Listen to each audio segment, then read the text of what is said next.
Hivi sasa naarifiwa kwamba Profesa Njuguna Ndung'u anahojiwa na kamati ya bunge kuhusu kawi kuhusiana na ruzuku ya mafuta ambayo iliondolewa. Inasemekana hiyo pengine ndio imesababisha bei ya mafuta kupanda. Hebu tusikize ni yapi ambayo yanaendelea kwa sasa kabla ya kuendelea na mada yetu. It is very important. We cannot inject almost 20 billion and nothing is getting stabilized. So I know it is not your issue, but let them give us that background information. Yeah, thank you very much. In fact, you know, even Googling, you can actually get the price trend of petroleum products. There's one component that has continuously beaten us is the whole issue of the Ukraine war. Even in Germany right now, if you go, you find the same thing because of that conflict, because they were dependent very much on that pipeline running there.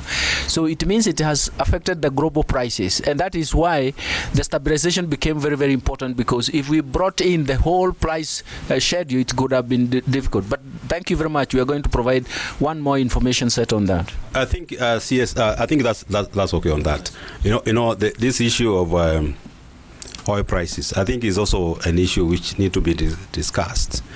Not only in this committee, but I think the committee of energy, I think they also need to discuss this, because there are issues of G2G, which we were told that they are going to stabilize prices and exchange rates, but what we are seeing is different. So this to me, this is not an issue which should be handled by Treasury, but the issues which has been raised by members, I think they are very important for this country. So I think we can go to the next issue.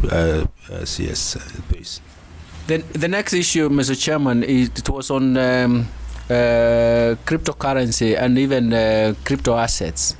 And I think I want Matu to present what has actually happened. But let me also say there is it's an issue that I have faced for many years. And one of them is to try to understand why do we have cryptocurrencies? Because actually everybody thought it was a currency. It's not a currency. It's a trading instrument. But it was actually the frustration of sending remittances across borders. You recall those years. And over time, Mr. Chairman, when you look at it, cryptocurrencies climb up in value and then they crash. But nobody tells you what happened. Nobody compensates you. So essentially, that is why we were saying it's a trading instrument, and we have to be careful because nobody knows the demand and supply conditions. But on the basis of that, we have actually to ask ourselves, how do we caution ourselves against that? Most of it has been to warn people from buying those assets, because as long as we do not know how to influence the supply and demand conditions, then there's very little we can do.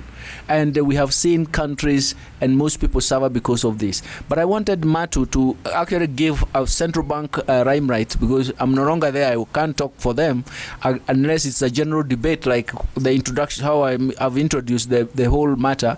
But let me also say, Mr. Chairman, we're also suffering in terms of AML CFT regime, in terms of how to contain those virtual crypto assets. But let me allow, through you, Chairman, allow Matu Mogo to actually maybe say a few things about what we have actually documented here, but then we can have a debate.